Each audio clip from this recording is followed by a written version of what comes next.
प्रिय श्रोता नमस्कार। आपने भगवद गीता सुनी है।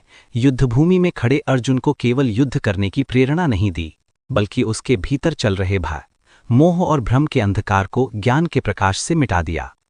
आपने अवधूत गीता भी सुनी है, जहां भगवान दत्तात्रेय ने बिना किसी धार्मिक आडंबर, बिना किसी बाहरी पहचान और बिना किसी सीमित मत के आत्मा के उस परम रहस्य को उद्घाटित किया जो सभी अनुभवों, सभी विचारों और सभी नाम रूपों से परे है। परंतु क्या आपने कभी मोक्ष गीता के विषय में सुना है? ये कोई साधारण ग्रंथ नहीं है और न ही केवल शास्त्रीय विचारों का संग्रह है।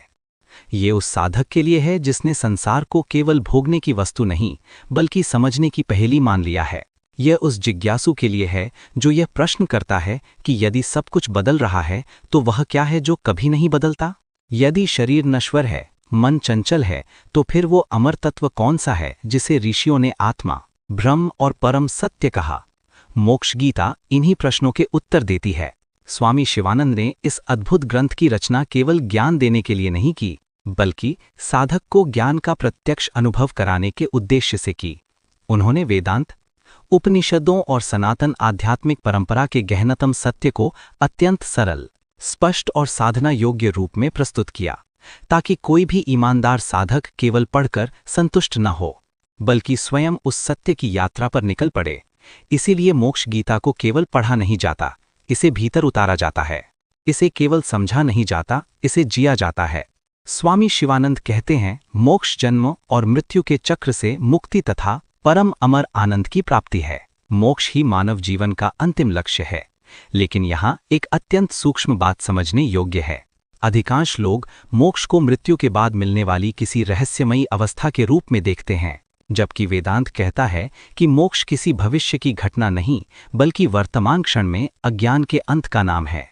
जिस क्षण मन स्वयं को केवल शरीर, नाम, पद, संबंध और परिस्थितियों तक सीमित मानना छोड़ देता है और अपने वास्तविक स्वरूप को पहचान लेता है, उसी क्षण मुक्ति का द्वार खुलने लगता है। इसलिए मोक्ष किसी स्थान पर पहुंचना नहीं है, बल्कि उस भ्रम से जागना है जिसमें हम स्वयं को सीमित जीव समझ बैठे हैं। यही कारण है कि मोक्ष गीता केवल दर्शन नहीं सिखाती, बल्कि दृष्टि बदलती है। ये केवल विचार नहीं देती, बल्कि देखने का नया तरीका देती है। ये हमें बताती है कि दुख बाहर की वस्तुओं से नहीं जन्मता, बल्कि अपनी वास्तविक पहचान को भूल जाने से उत्पन्न होता है। जब तक मन स्वयं को संसार की घटनाओं से जोड़कर देखता रहेगा, तब तक भय, क्रोध, लोभ, ईर्ष्या और असुरक्षा उसका पीछा नहीं छोड़ेंगे। परंतु जैसे ही आत्मज्ञान का प्रकाश भीतर प्रकट होता है, वही संसार पहले जैसा रहते हुए भी अलग दिखाई देने लगता है। यही वेदांत का चमत्कार है। वह संसार को बदलने की बात नहीं करता, देखने वाले को बदल देता है। स्वामी शिवानंद इसलिए इस गीता को अज्ञान के शत्रु का विनाश करने वाली दोधारी तलवार कहते हैं, क्योंकि इसका एक धार बाहरी भ्रमों को काटती है और दूसरी धार भीतर बैठे अहंकार, देहाभिमान और मिथ्या पहचान को। ये तलवार किसी व्यक्ति के विरुद्ध नहीं चलती, ये केवल उस अज्ञान पर प्रहार करती है जिसने अनादि काल से मनुष्य को स्वयं से दूर कर रखा है। जब ये अज्ञान टूटता है, तब ज्ञात होता है कि जिसे पाने के लिए हम संसार भर में भटकते रहे, वो सत्य तो सदैव हमारे भीतर ही उपस्थित था।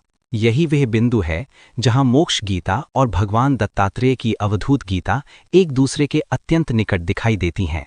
दोनों का उद्देश्य अलग अलग मार्ग बताना नहीं, बल्कि उसी एक अद्वैत सत्य की ओर संकेत करना है, जहां जानने वाला, जानने की प्रक्रिया और जिसे जाना जा रहा है, तीनों का भेद समाप्त हो जाता है।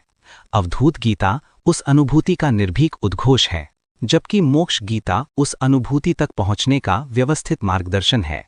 एक शिखर पर खड़े सिद्ध पुरुष की घोषणा है, दूसरी उस शिखर तक पहुंचने वाले साधक का मानचित्र।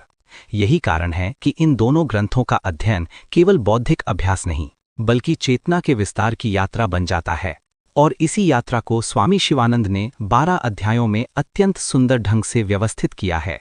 प्रत्येक अध्याय साधक के भीतर एक नई परत को हटाता है, एक नया द्वार खोलता है और उसे धीरे धीरे उस अवस्था तक ले जाता है जहां ब्रह्म कोई दार्शनिक शब्द नहीं रह जाता, बल्कि स्वयं का प्रत्यक्ष अनुभव बन जाता है।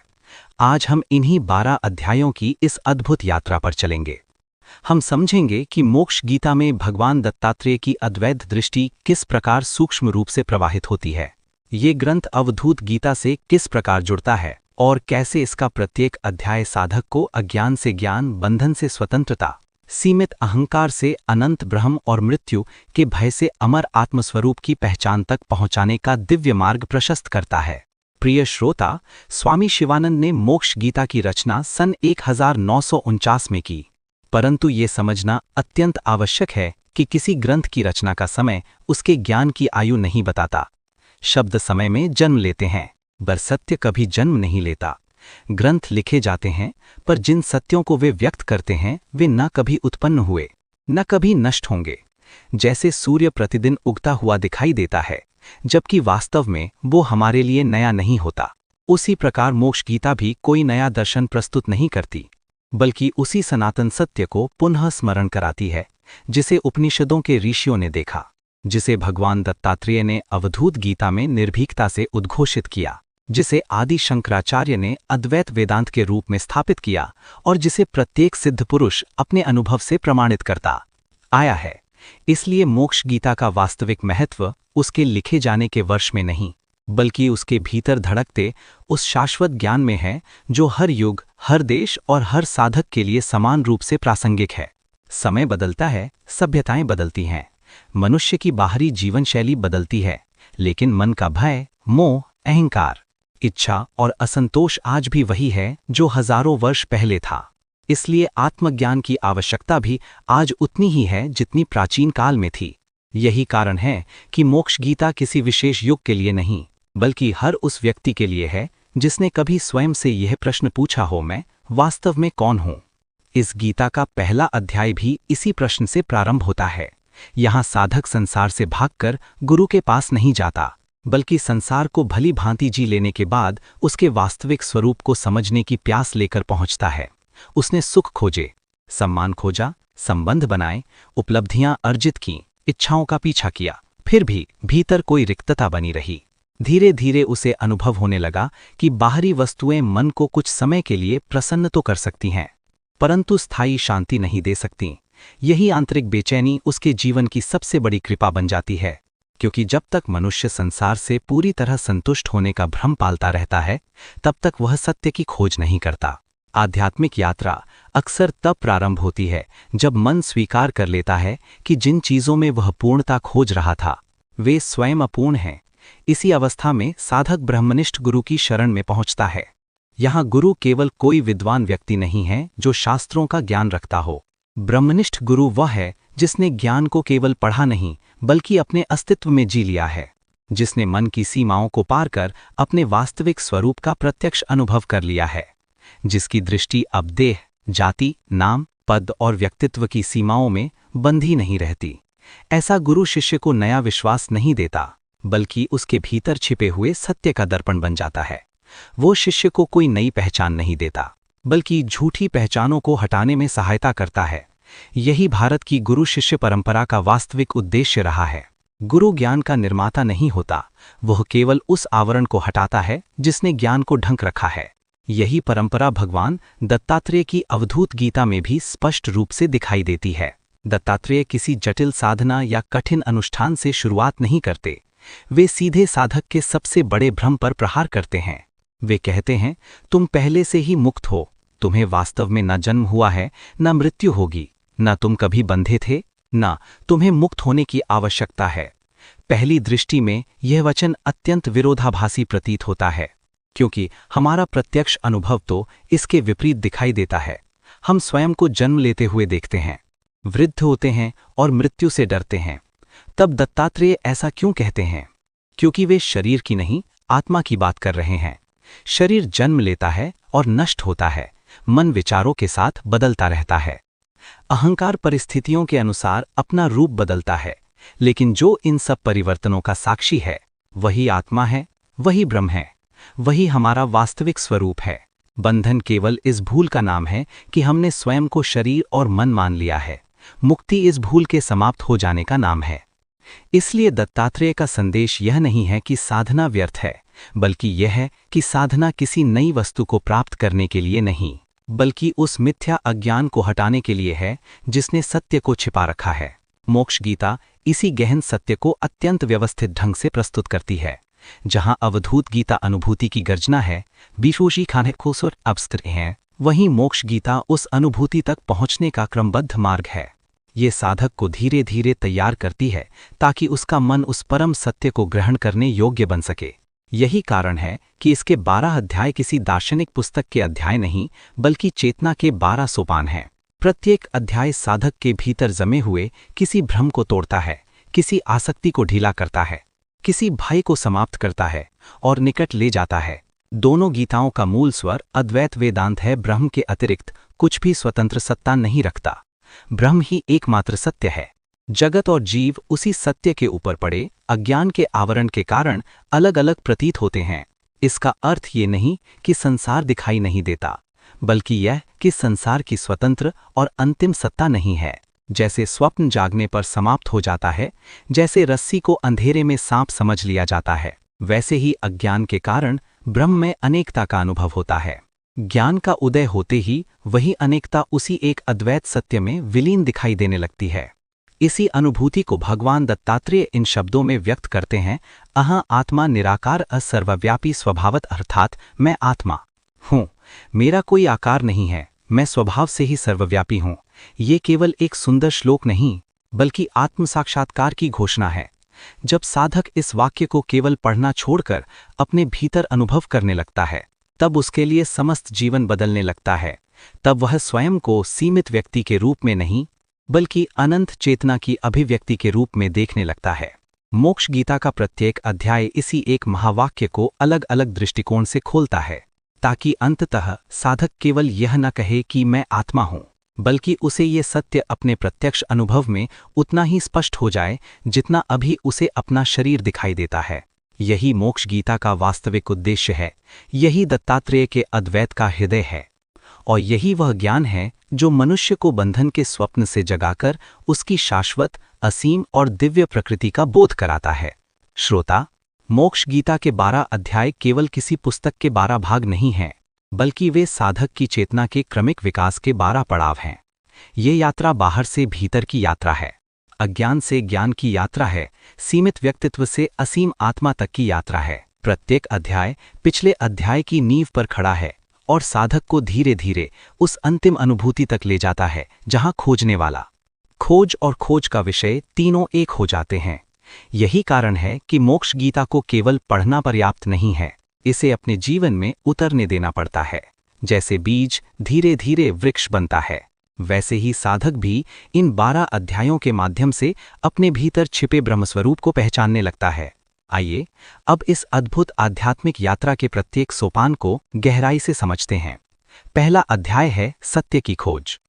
प्रत्येक महान आध्यात्मिक यात्रा की शुरुआत किसी उपलब्धि से नहीं, बल्कि एक गहरी असंतुष्टि से होती है। जब मनुष्य संसार के सुखों का अनुभव कर लेता है और फिर भी भीतर कोई रिक्तता बनी रहती है, तब उसके भीतर एक नया प्रश्न जन्म लेता है, क्या जीवन केवल इतना ही है? यही प्रश्न उसे गुरु की शरण तक ले जाता है। ये पलायन नहीं, बल्कि जागरण की शुरुआत है। वैराग्य का अर्थ संसार से घृणा करना नहीं, बल्कि संसार की सीमाओं को पहचान लेना है। भगवान दत्तात्रेय ने राजा यदु को भी यही सिखाया था कि जब तक मनुष्य बाहरी वस्तुओं में स्थायी सुख खोजता रहेगा, तब तक वह अपने भीतर स्थित अमृत को नहीं पहचान सकेगा। वास्तविक वैराग्य वस्तुओं को छोड़ने से नहीं, उनसे जुड़ी झूठी अपेक्षाओं के समाप्त होने से उत्पन्न होता है। दूसरा अध्याय है ब्रह्म का स्वरूप। यहाँ साधक को पहली बार उस परम सत्य से परिचित कराया जाता है जो सभी अनुभवों का आधार है। ब्रह्म कोई देवता नहीं, कोई सीमित शक्ति नहीं, बल्कि वही अनंत चेतना है जिससे सब कुछ प्रकट होता है और जिसमें सब कुछ अंततः विलीन हो जाता है। वही प्रकाश है, क्योंकि उसी से समस्त सृष्टि संचालित होती है। वही आनंद है, क्योंकि प्रत्येक जीव जिस सुख की खोज करता है वो उसी की झलक है। भगवान दत्तात्रेय भी इसी निराकार, सर्वव्यापी और अनंत ब्रह्म की घोषणा करते हैं। उनके लिए ब्रह्म किसी मंदिर या तीर्थ तक सीमित नहीं, बल्कि प्रत्येक श्वास, प्रत्येक कण और प्रत्येक अनुभव में समान रूप से विद्यमान है। तीसरा अध्याय है माया का स्वरूप। यहाँ साधक ये समझता है कि यदि ब्रह्म ही सत्य है तो फिर ये विविध संसार कहाँ से आया। वेदांत कहता है कि माया ब्रह्म की आवरण शक्ति है। वो ब्रह्म को बदलती नहीं, केवल उसकी वास्तविकता को हमारी दृष्टि से ढंक देती है। जैसे बादल सूर्य को मिटा नहीं सकते, वैसे ही माया आत्मा को नहीं बदलती, केवल उसके ज्ञान को ठुमका है, पर उसकी स्वतंत्र सत्ता नहीं होती। जागने पर स्वप्न समाप्त हो जाता है, पर जागने वाला बना रहता है।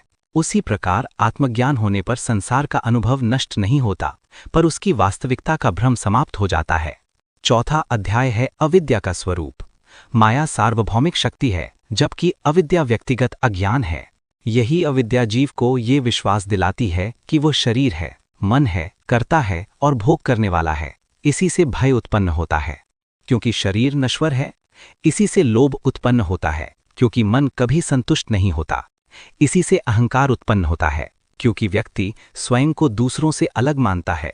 लेकिन जैसे ही ज्ञान का प्रकाश अविद्या को मिटाता है, अलगाव समाप्त हो जाता है और वही एक ब्रह्मांड का स्वरूप। यहाँ साधक ये समझता है कि ये विशाल ब्रह्मांड भी चेतना में प्रकट होने वाला एक अनुभव है। इसका अर्थ ये नहीं कि ब्रह्मांड का अस्तित्व बिल्कुल नहीं है, बल्कि ये है कि उसकी स्वतंत्र सत्ता नहीं है। जैसे दर्पण में दिखाई देने वाला प्रतिबिंब दर्पण पर निर्भर होता है, वैसे ही समस्त ब्रह्मांड ब्रह्म पर आधारित है।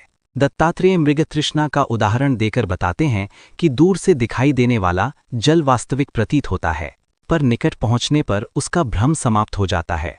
संसार भी ऐसा ही है। जब तक ज्ञान दूर है, तब तक ये अंतिम सत्य लगता है। ज्ञान आते ही स्पष्ट हो जाता है कि सब कुछ उसी एक चेतना का खेल है। छठा अध्याय है मन का स्वरूप। मन स्वयं कोई स्वतंत्र सत्ता नहीं है, वो चेतना पर उठने वाली विचार तरंगों का प्रवाह है। जब चेतना स्वयं को विचारों के साथ जोड़ लेती है, तब मन बनता है। जब मन स्वयं को शरीर से जोड़ लेता है, तब अहंकार जन्म लेता है।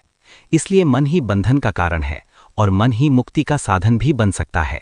भगवान दत्तात्रेय ने अपने 24 गुरुओं से यही सीखा कि प्रकृति की प्रत्येक घटना मन को शांत करना सिखा सकती है। पृथ्वी ने धैर्य सिखाया, आकाश ने विशालता, नदी ने निरंतर प्रवाह, अग्नि ने पवित्रता और बालक ने निष्कपटता।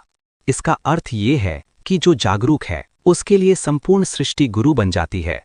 7वां अध्याय है साधना का मार्ग।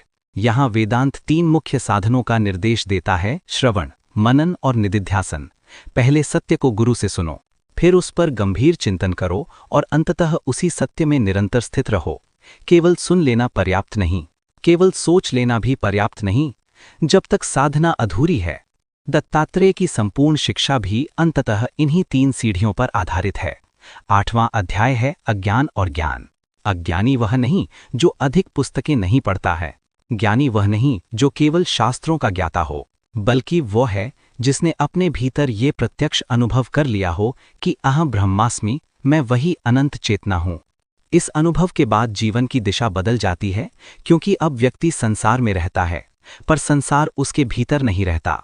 9वां अध्याय है 5 कोश। शरीर, प्राण, मन, बुद्धि और आनंद, ये 5 आवरण आत्मा को ढंके हुए प्रतीत होते हैं। साधक धीरे धीरे इन सभी से अपनी पहचान हटाता है।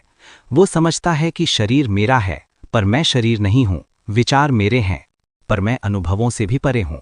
भगवान दत्तात्रेय भी अवधूत गीता में इन्हीं सभी आवरणों को झटक देने की बात करते हैं, क्योंकि जो इनसे परे चला जाता है, वही अपने वास्तविक स्वरूप को जानता है। 10वां अध्याय है जीवन मुक्ति।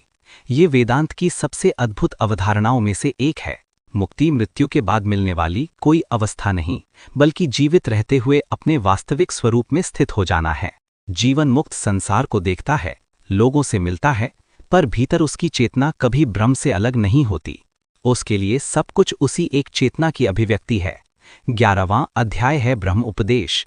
यहाँ गुरु अंतिम पर्दा भी हटा देता है। जो शिष्य से कहता है, तू वही है जिसकी खोज में निकला था, तू कभी बंधा नहीं था। शरीर बदलता है, मन बदलता है, संसार बदलता है, पर तू शुद्ध चेतना है, नित्य है, अविनाशी है। ये केवल उपदेश नहीं, बल्कि आत्मजागरण का अंतिम संकेत है। 12वां अध्याय है आत्म साक्षात्कार। यहाँ शब्द समाप्त हो जाते हैं और अनुभव बोलने लगता है। शिष्य अब ज्ञान को दोहराता नहीं, बल्कि उसे जीता है। उसकी वाणी में सहजता आ जाती है, उसका हृदय निष्कारण आनंद से भर जाता है। यही वह अवस्था है जिसे कभी कभी ऋषियों ने बाल उन्माद कहा है। ये संसार की दृष्टि से उन्माद प्रतीत हो सकता है, क्योंकि ऐसा ज्ञानी अब सामाजिक अहंकार के नियमों से संचालित नहीं होता, पर वास्तव में यह परम संतुलन की अवस्था है। वह बालक की तरह निष्कपट, आकाश की तरह असीम और समुद्र की तरह गंभीर हो जाता है। यही मोक्ष गीता की पराकाष्ठा है। यही भगवान दत्तात्रेय के अद्वैत का जीवंत अनुभव है। और यही वह अंतिम मंजिल है जहां साधक जान लेता है कि जिसे पाने के लिए वह जीवन भर भटकता रहा, वह सत्य। अब तक हमने मोक्ष गीता की यात्रा को समझा, उसके 12 अध्यायों के गहन अर्थ को जाना और ये भी देखा कि किस प्रकार स्वामी शिवानंद ने वेदांत के शाश्वत ज्ञान को एक व्यवस्थित साधना पथ के रूप में प्रस्तुत किया। अब एक अत्यंत महत्वपूर्ण प्रश्न हमारे सामने आता है, मोक्ष गीता और भगवान दत्तात्रेय की अवधूत गीता के बीच ऐसा क्या संबंध है कि दोनों अलग अलग काल में प्रकट होने के बाद भी एक ही सत्य की ध्वनि सुनाई देती है? यदि हम बाहरी रूप को देखें तो दोनों ग्रंथों की शैली भिन्न है। एक व्यवस्थित शिक्षाप्रद ग्रंथ है, दूसरा अनुभूति का निर्भीक विस्फोट। एक गुरु की क्रमबद्ध शिक्षा है, दूसरा मुक्त आत्मा की सहज घोषणा। परंतु यदि हम उनके हृदय में उतरें तो स्पष्ट दिखाई देता है कि दोनों अलग अलग नदियां नहीं, बल्कि एक ही महासागर की ओर बहने वाली धाराएं हैं। पहली समानता है अद्वैत। मोक्ष गीता का प्रत्येक अध्याय साधक को धीरे धीरे इस निष्कर्ष तक पहुंचाता है कि सत्य केवल एक है और वही ब्रह्म है।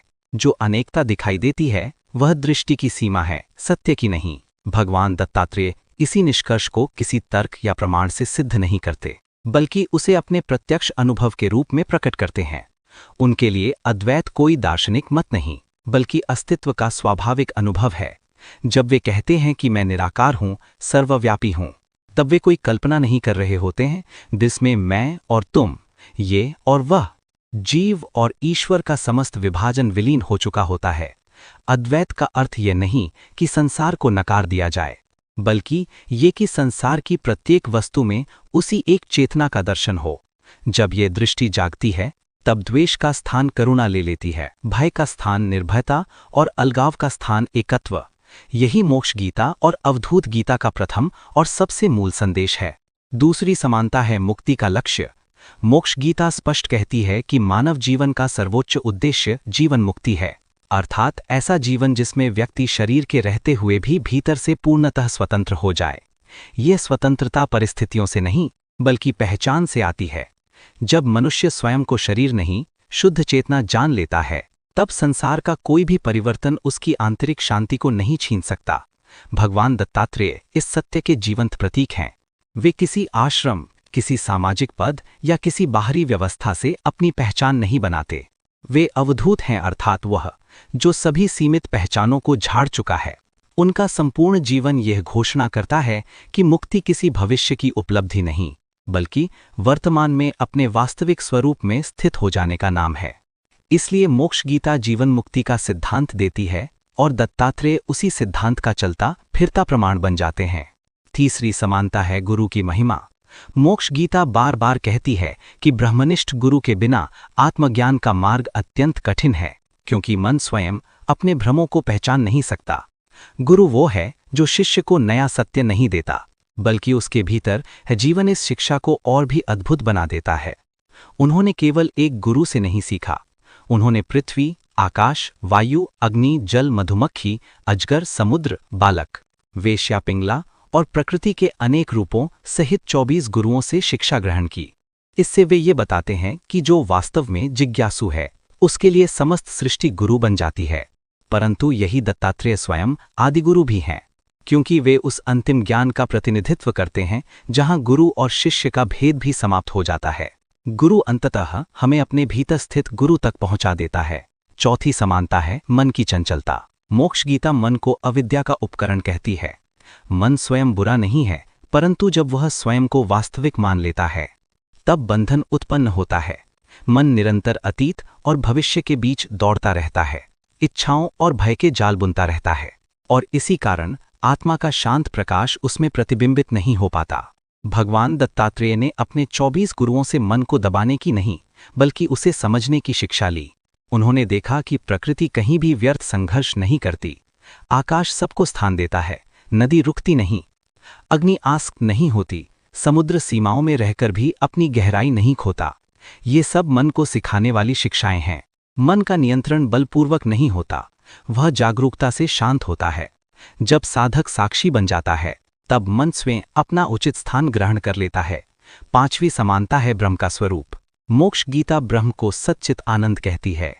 अर्थात वह जो शाश्वत अस्तित्व है, जो स्वयं प्रकाशमान चेतना है और जो अनंत आनंद का स्रोत है।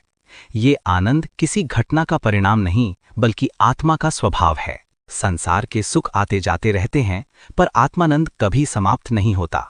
भगवान दत्तात्रेय जब ब्रह्मास्मि की अनुभूति कराते हैं, तब वे इसी सच्चित आनंद में स्थित होने का मार्ग दिखाते हैं।